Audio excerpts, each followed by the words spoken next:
Hi! In front of me is TCL for the next paper, and today I would like to show you how you can manage auto rotation.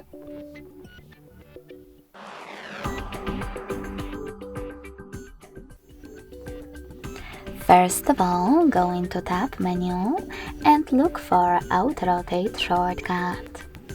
This one. After finding it, click on it. As you can see, mine is now gray.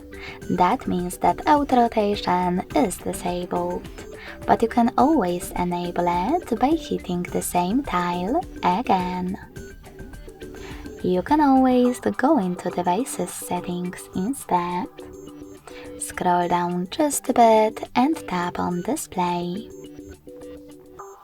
Then scroll all the way down and click on this switcher next to Auto Rotate Screen to turn it off or on.